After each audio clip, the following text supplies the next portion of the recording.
This is The Culture. Hello, everybody, and welcome back to another episode of the Cinema Wave podcast, Bachelor Nation. It's been a while, but we're back, and we're talking about the Golden Bachelor finale for the first ever season of the Golden Bachelor. Gerry has to decide between Leslie and Theresa. At this point, if you're watching this, you probably already know who we picked. It took us a while to get here, but we're here to talk about it with you guys. I am one of your hosts. My name is Darian Scalamoni. I am joined by my Bachelor gang favorite friend, Liz Seiko. Bachelor Nation, let's do this. Let's do this. All right. So, my notes were very fun. Let's start. I mean, we're going to get into spoilers right away because if you've made it this far with us, you know what happened. You've seen it on Instagram. By the time this episode comes out, the actual decision that Gerry would have made is over a week old. Yeah, so we're getting right into it. They're in Costa Rica. They already had their overnight dates. They're now meeting Gary's family. Yes. Hitting it right off with Theresa. Well, so on our last episode, you picked him to pick Theresa. I did, and you picked him to pick Leslie. Leslie. So, spoiler alert, I'm fucking right. In my first year watching The Golden Bachelor. Wow. And don't stop believing, Liz. Never stop believing. Never stop believing. He goes with Theresa, but we start off with, like you said, he's in Costa Rica. They show him at his site where he's waiting to make his decision and potentially propose to whoever he decides to pick. And at this point, we don't know who he's picking. And then you get a really nice, heartfelt moment with him and his daughters and his granddaughters, which I thought was nice. And you get to see, I mean, you can tell throughout the whole season, Gerry is a very caring individual and he cares about all the women that are there to some degree. But to see him, I also think it's a big thing to understand where he is as a person with his caring nature, with the fact that he's surrounded by all women. Mm-hmm. Like he had all daughters and granddaughters. Yeah. So, and I think that ultimately really helped solidify and certify his decision. Even going into meeting them, like he had an idea in his head already that I think he was going to pick Theresa, which I think was really interesting. And this whole season in general has been a lot of catching us by surprise. Mm-hmm. So I have a question. Okay. Because I know you're not the biggest Bachelor fan, but you've watched probably, obviously a lot more seasons than I have. Is this typical? Because it just seems that he went in so many left field directions with this that it even caught the viewer by surprise. Mm-hmm. I think it goes one of two ways. Either they keep throwing you off throughout the whole season because they don't want you to know, or there is a clear favorite since day one, and throughout the whole season you just keep watching them and you're like, okay, this is going to be it. This is going to be it. This is going to be it. And then it's just overwhelming. Yay, they finally got together. This is so great.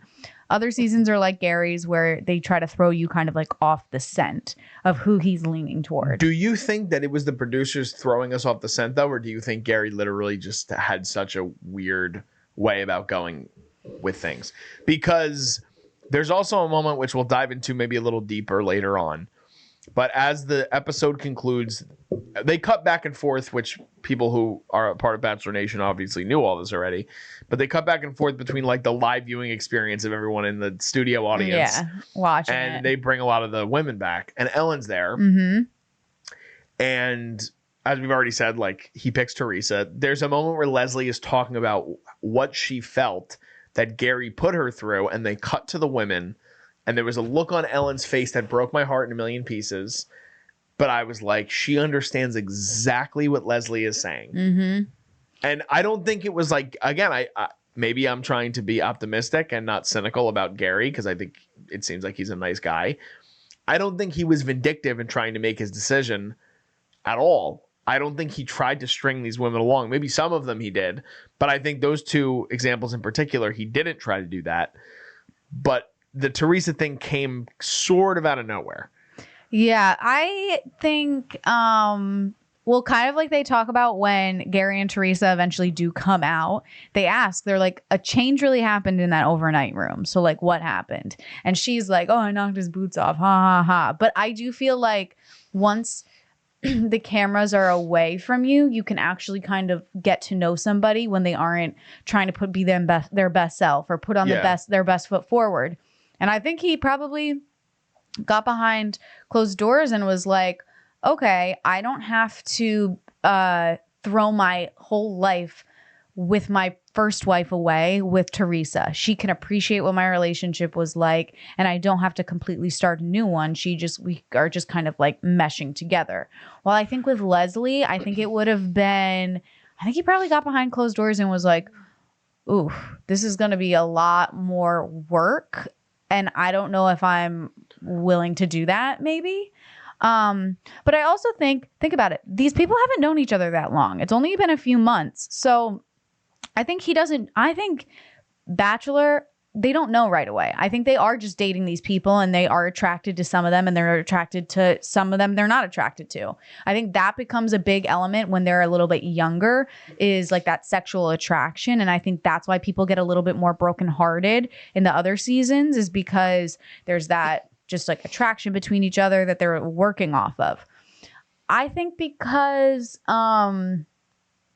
it's a second marriage that Gerry probably came at it from. I think the whole season he kind of ebbed and flowed. He was looking for a friend, then he was looking for somebody to talk to, then he was looking for somebody to like go live life with and like experience everything with, which was Leslie. Yeah. And then I think when it came down to it all and he finally talked to his daughters and his granddaughters and started figuring out like, okay, what am I actually going to do?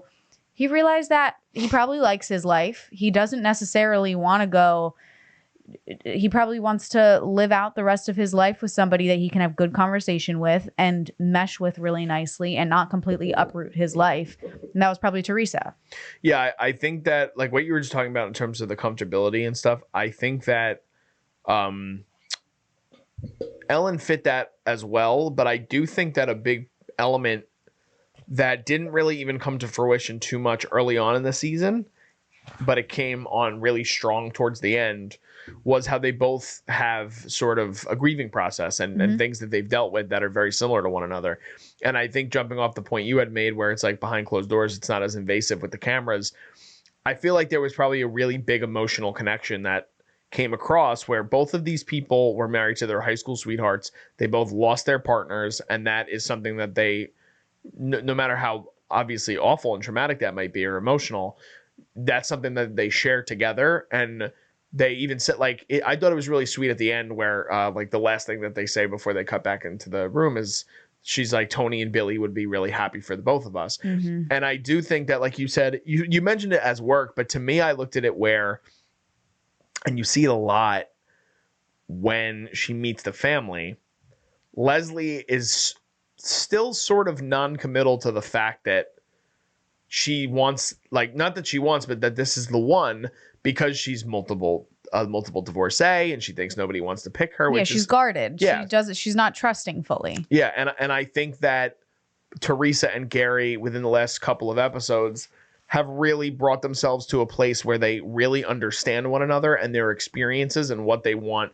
to make with the rest of their lives, where I think Leslie came with a lot of emotional baggage that Gerry probably didn't want to have to try to figure out. I think he's like, I want to have an idea of who my partner is and I want to start the rest of my life, which is a small amount of time, like in the remaining years.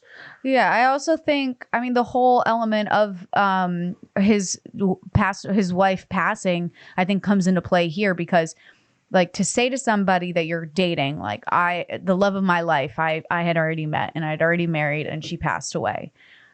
I think that there's certain people that wouldn't be able to handle hearing that their partner had already a love of their life.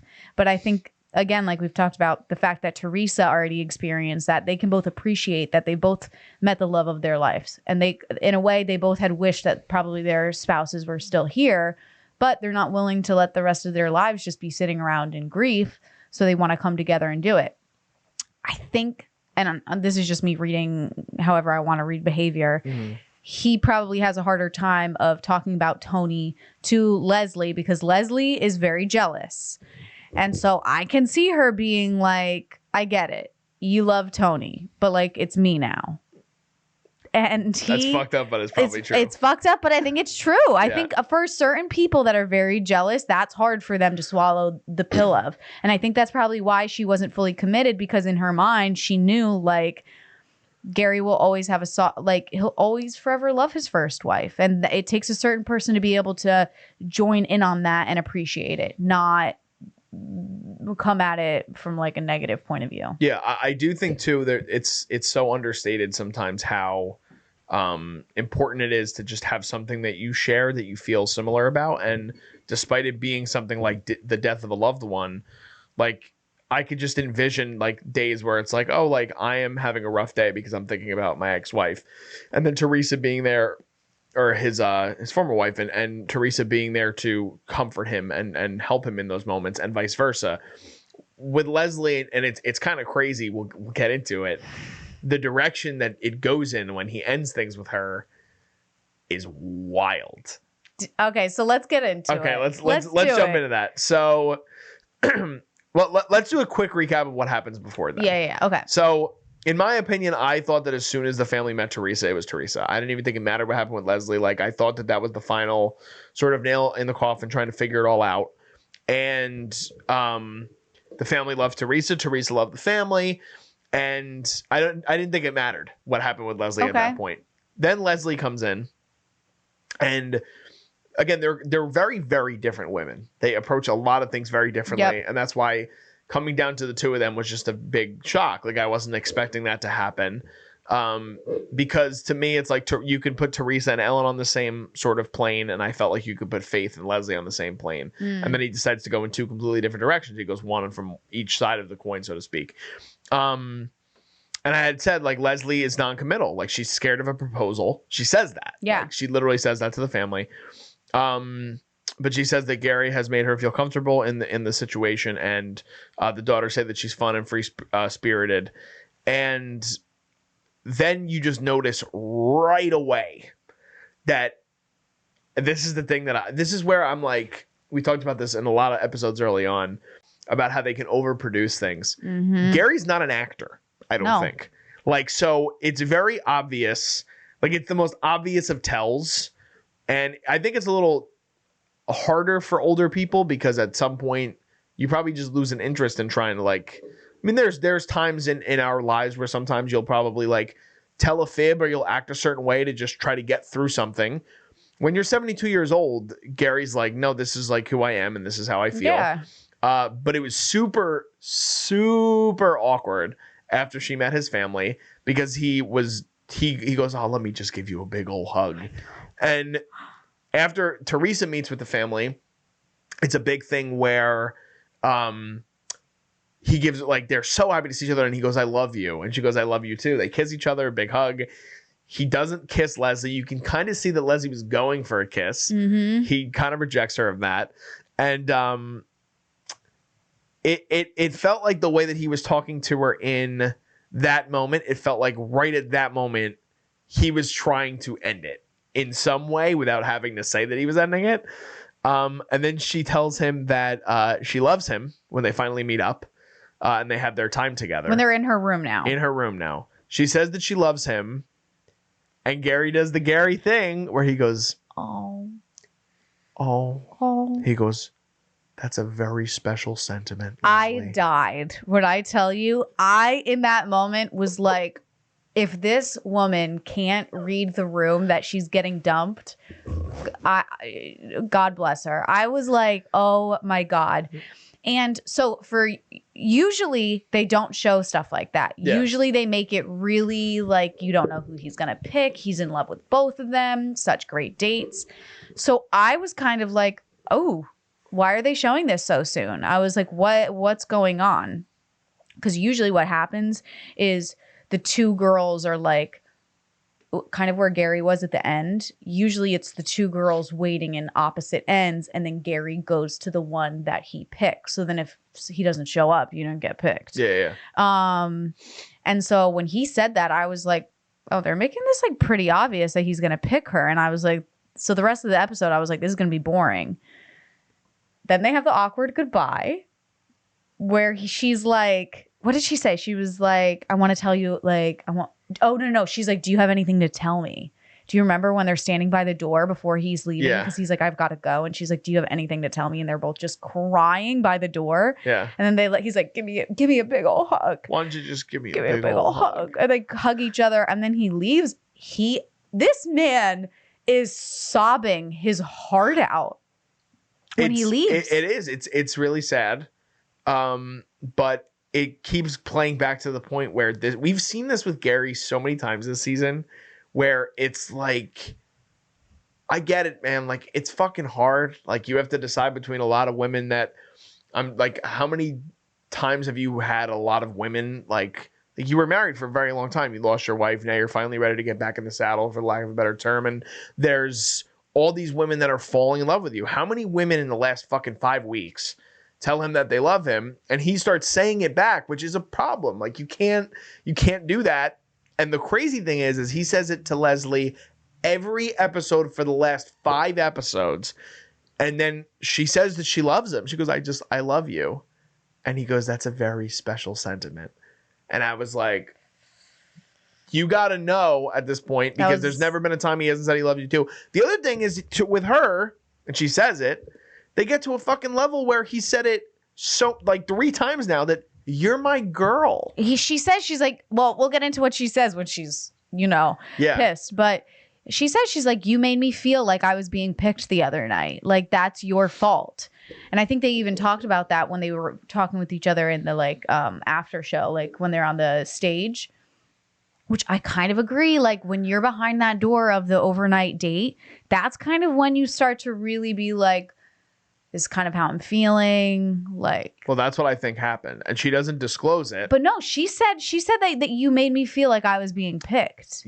Yes, but she doesn't give the specific, like, she goes, what happens behind those closed doors is our conversation. I'm not going to let anyone be aware of it. She goes, but you said something that made me feel like I was going to get picked. What I believe happened is he probably said to her, I'm picking you. Like, straight up. Because then he doesn't go on the date last week. Or 2 weeks, I mean, by the time this comes out, 2 weeks ago, the penultimate episode. He goes on the date with Leslie first. He feels a deep connection with her. He tells her he loves her. And then he starts the date with Theresa. Badly. The same way that this was, like, where he got into Leslie meeting his family and it was bad off the bat. But then after the overnight with Theresa, and then you see the next morning, it's like, he has a rainbow inside of him. It's crazy. Because she knocked his boots off. She knocked his boots off. But I'm saying, I think that he probably told Leslie he was picking her. And then he had such a remarkable, visceral experience with Theresa that he decided differently.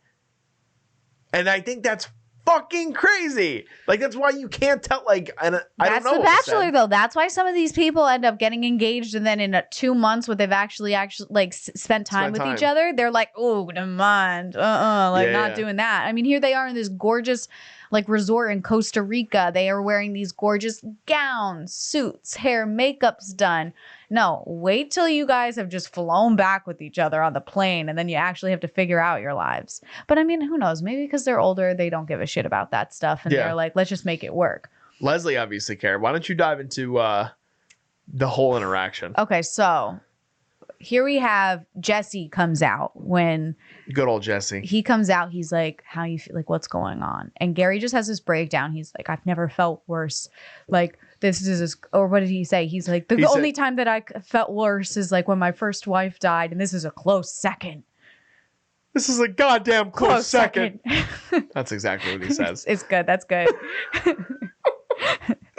And then Gerry. I will say though, I kind of sympathize with Gerry here, because he's saying, he's like, I've broken a very good person's heart. Yeah. And I think that's what it is. I think he's just upset that, not that he's put in this position or anything to doing with him. I think he's just very upset that he's now realizing that through this process, he's hurt people.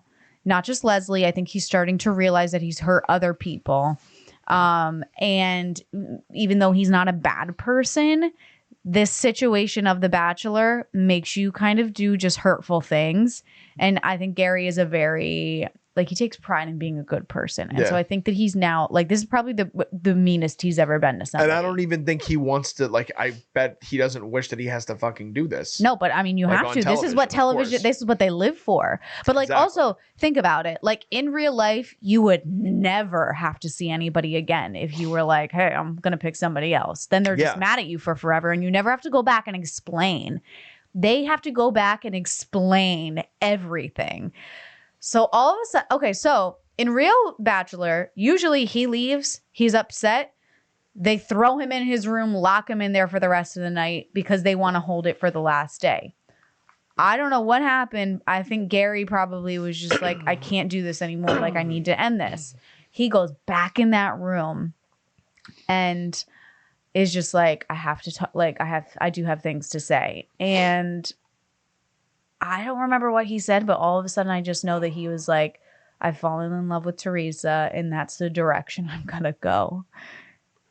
As you say in the notes, Leslie went red. Like legit saw red, went red, and a complete switch from this fun-loving, free-spirited person we've seen all season. Mm-hmm. She just completely is like, you're a bad person. Yep. And I wrote the one thing in there. She goes, we like how she had maybe said something that she's like, are you okay? Like earlier in the episode. And he's like, I just feel like maybe we're off today or whatever. And she goes, we weren't off, you were off. Yeah. And not nicely. She was ripping into him. She was very hurt, very upset. It's a very genuine reaction. Yeah. I mean, she's upset the whole time. She spent the whole prior day probably. I mean, as we get into it, we find out that this woman was writing her vows. Which I think is the craziest part of all of it. Like, my jaw dropped when she said that. Yeah, me too. I was very shocked by I'll that. be honest. That's like a little delusional. Like, you know, that is. Come on. Like, I don't fucking disagree. That's crazy. That's crazy. It's wild. It's fucking wild. Like, I'm engaged and I haven't even written my vows. Like, you've only known this man 2 months and you're writing them? Crazy. So Leslie goes off. It's warranted. And Gerry is just sitting there taking it. And then I think one of my favorite moments, got like as white as a ghost. Oh, I know. He's not even crying. I think he's done crying. He's just like kind of standing there and he's like, I just don't even know what to say anymore to make you feel better. Yeah, he's like, I know. He goes, I know that anything that I would say wouldn't help the situation. So yeah. She's like, you're right. Wouldn't. And then I think he's like, I'm just gonna go. Yeah. And then you were looking for dramatics all season, Liz, and boy, did the finale not disappoint. Leslie delivered. And then do they then go into they go into Leslie then on the couch, right? Talking about it? Yes. Yeah. So then they cut and they cut back to Jess and he goes, welcome back, everyone. I've seen this way too many fucking times. Yeah, I was gonna say, I was like, Jesus. I'm gonna do my Jesse impression to the camera. Let's do it. He goes, welcome back, everyone. We're joined by Leslie now. Leslie, that was a really emotional moment for you. And I just wanted to ask you, how are you doing now? I think you should be a host. Thank you so much. But what the fuck, man? I was literally like, what, this fucking poor woman is in her 60s. She first of all, the first thing I thought about immediately, because we've dove into the nuance of what reality television is and all the production behind it and all the contracts and waivers and things that people have to sign.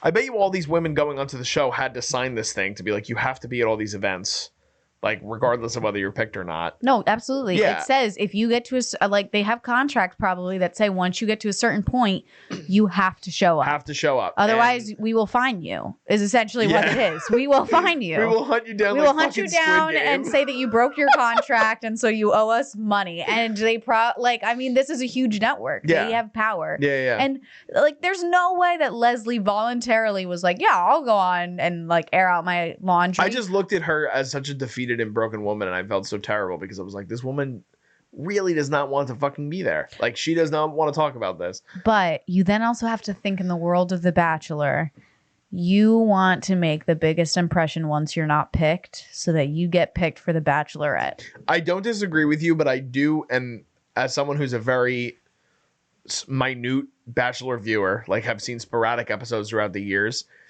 I do feel like it's different with elderly people. I don't know why. It just feels like there are going to be some of the women from this season that would make good Golden Bachelorettes, and I think they can succeed in a certain way like that. You don't think Leslie I didn't can get do that it? from Leslie at all, and I also think, not trying to be, I mean, again, it is what it is, but think that all the people that eventually go on, if they're not picked for Bachelor or Bachelorette, and they come on, like Joey is someone who probably was not picked, right? Is he a completely new person? Oh, the new Bachelor? The new Bachelor. Well, no, he's like a big tennis pro. Oh, so he's not even like connected. So he's, to the I don't Bachelor even, franchise. I don't, unless he has been brought on old seasons, but I don't think so. I think he's just like a famous person that they were like, so they went a different direction. But even regardless of that, like someone who's a multiple divorcee who then had her heart broken on live television by Gerry after being told that she was his girl for multiple weeks and that he's in love with her. I don't think she's going to want to go through that again. I don't know. We'll have to see. We'll have to see, but I think that there's so many other candidates and people that would want to do it. And that's you like I still think Susan's the pick. Do you really? Yeah, I do. I think they could go Ellen though. They could go Ellen. I mean, Ellen is someone that she's never, I don't think she's ever been married, right? Or she never talks about a past experience with a relationship prior, I don't think, on the show. So maybe they go in that direction. Susan might be similar, I forget, but I don't know. There was something with Susan as the weeks progressed. She started getting more and more prevalent, and they started showing her a lot more, and she's so fun, and they put her in the bloopers, and maybe I don't know. She's about still Kathy. You think Kathy's gonna? If Kathy gets picked, I'm not fucking watching. I would die. I could see her going on that. Do you know the show House of Villains? Oh yeah, they should put her on that. Peacock? They should put her on. Yeah. Okay, that's but awesome. anyway, back to the show. So Leslie's on the couch. She's like, "That's hard to watch." Like blah, blah, blah, all that stuff. Like I'm very upset. Then they bring Gerry out, right? They bring Gerry out. I have in my notes, Gerry with dark hair was not the move. Didn't like him with dark hair. Now bring back we want the golden fox. The silver fox. Silver fox, you're right. Golden silver fox. Exactly. So they bring him out, and it's the first time he's in Leslie since she tore him a new asshole.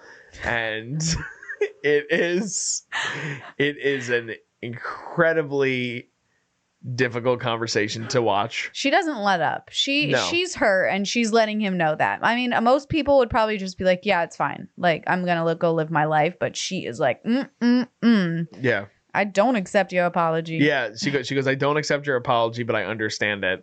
And like I said, one of the things I just wanted to point out again is they cut to after she says, basically when she's like, you told me that you love me for multiple weeks and I just don't understand really what happened. Yeah. They cut to the other former contestants and Ellen, like I said, like she's like looking off and like looks really sad. And I was like, I felt that was exactly how she felt. Probably. Because we as viewers and talking on the podcast, like there was no indication that she was not going to be bottom 3. I know. There was no indication. They literally, I think he told her like week 4, he's like, I really enjoy being around you. And then as the weeks got together, they went on more solo dates and they spent more time together. And I don't think they ever said that they, she told Gerry that I think I'm falling in love with you. I do remember that. And I don't remember if Gerry said it back. No, Probably I think he was like, oh, that's so sweet. You know what? That's just such a sweet sentiment. We're going a little Grinch, though, I feel like, with the voice right now. Yeah, a little bit. All right, we'll stop doing it. We'll stop. Sorry, Gerry. Sorry.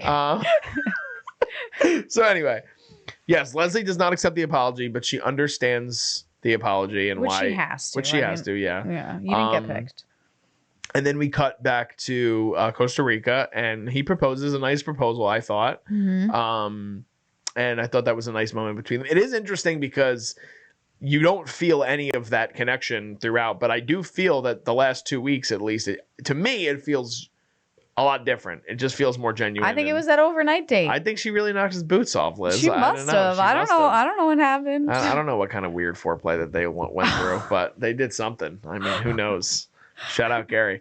My God. Anyway, here's the weird thing. Now, this is so off topic. Do you see what I put in the notes? Yeah, I don't remember this. You don't remember this? No. Okay. If you're watching this episode and you're a fan of The Bachelor, please let me know if I am the only psycho that noticed this. But it fucking freaked me out. I had no idea what was happening. So they do the proposal. She says yes. He gives her the golden rose. We cut back. Please, everybody, welcome the new happy couple. They come out, right? They sit down. And Jesse asked Theresa, like, what she was thinking when that happened. And she's saying things, but it's a 2-shot. It's the 2 of them together. Yeah. And as she's talking, I'm watching Gerry, and his lips are going, and he's mouthing exactly what Theresa is saying. It's fucking so strange. I'm not saying it was scripted. Well, I didn't pick up on that, but for me, then that seems like there was a teleprompter.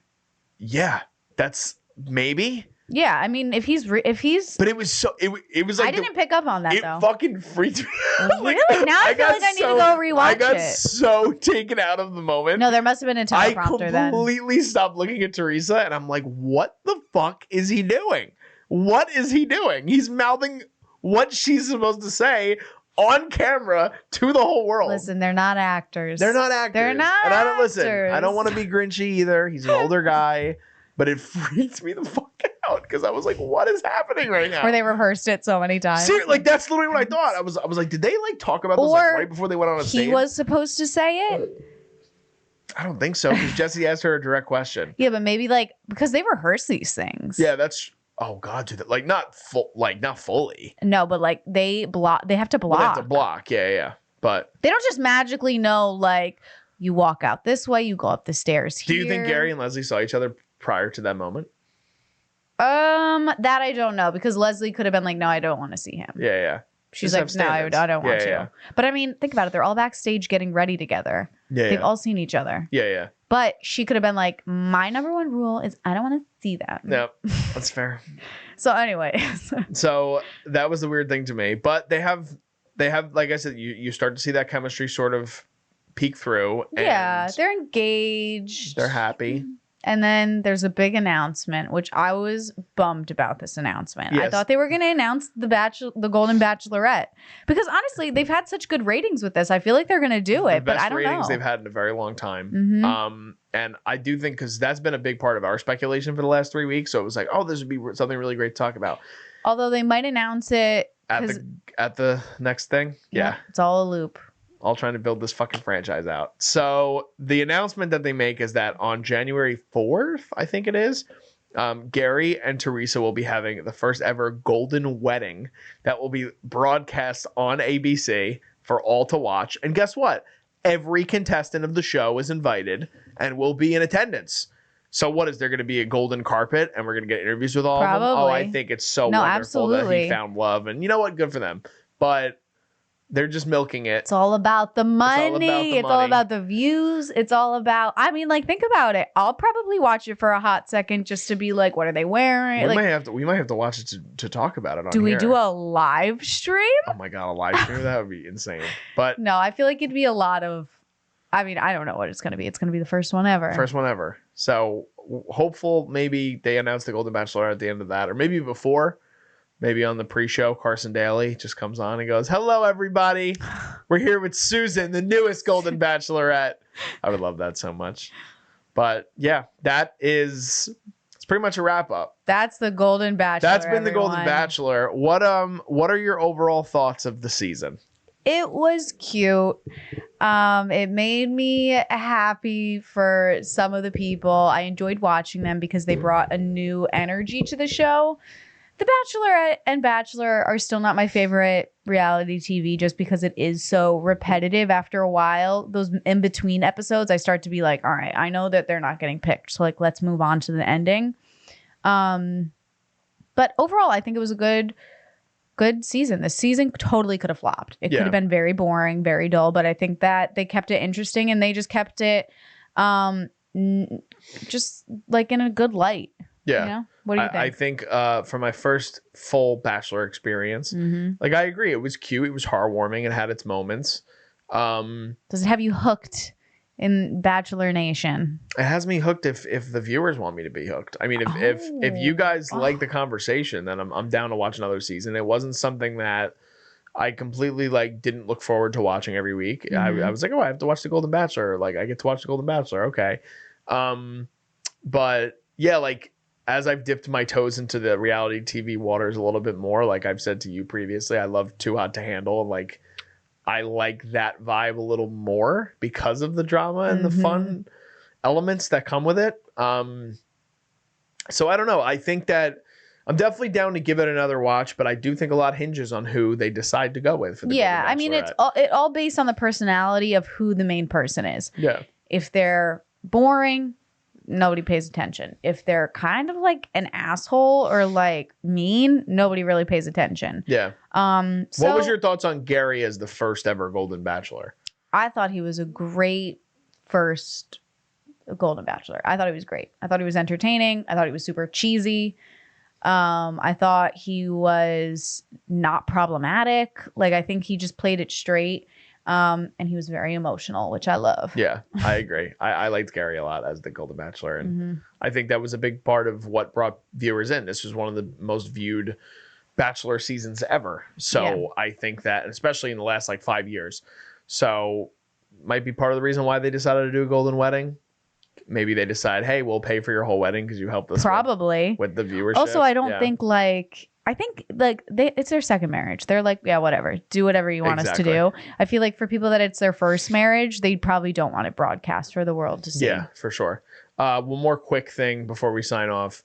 They do give a little bit of a preview to Joey's season of Bachelor. And did you notice that some of the contestants return, including April? I was like, what's happening right now? So I wanted to get your thoughts on seeing them. And I think maybe they could do it as like kind of how the first episode they brought on Jimmy Kimmel's grandma. Yeah. So I think that maybe they'll do like a joke kind of See, like I thought of it more in a scenario where her hosting something. Yeah, like remember when they brought in Joey for the pickleball, I think too, but then they brought in somebody else for the talent contest. Oh, okay, so maybe they'll do that. And because they have that, I don't know what they'd bring her on they have a very short scene in some of those episodes when they bring somebody on where they give like one piece of advice, and that's what it seemed like April was doing. She was like, "You got to understand at your age, like you have a lot of I don't remember exactly what she said. I wonder what advice she'd give. You're gonna have to tune in. She was a firecracker. I loved her. No, she's fun. April's fun. But that is going to do That's it for us. Our Golden Bachelor coverage here on the Culture Wave Media Network and on the Cinema Wave podcast. Please let us know if you guys have enjoyed it. Do you want us to do more reality TV? There is a show potentially in the pipeline that will be hosted by Liz Seiko and another mystery co-host that we're not going to reveal at this time. No. But you guys will get more information on that as soon as we can. But there's other reality TV out there. Squid Game is a big one right now. There's a lot of other things that are being broadcast everywhere, whether it's on streaming or cable. So if you guys want us to cover certain things, let us know in the comments. Make sure you guys like this video and hit the bell for alerts and subscribe to us if you can. We really appreciate it. It helps us out a lot. If you guys don't follow us already at Cinema Wave Media, we're on Instagram, we're on TikTok, we're on Facebook, we're on Threads. We're also at _Culture Wave Media on Instagram. Please, if you guys could do that, it would be a big help to us. We're constantly putting more content on there for you guys. Just signing off. I am Darian Scalamoni. I am Liz Seiko. And we'll see you guys next time.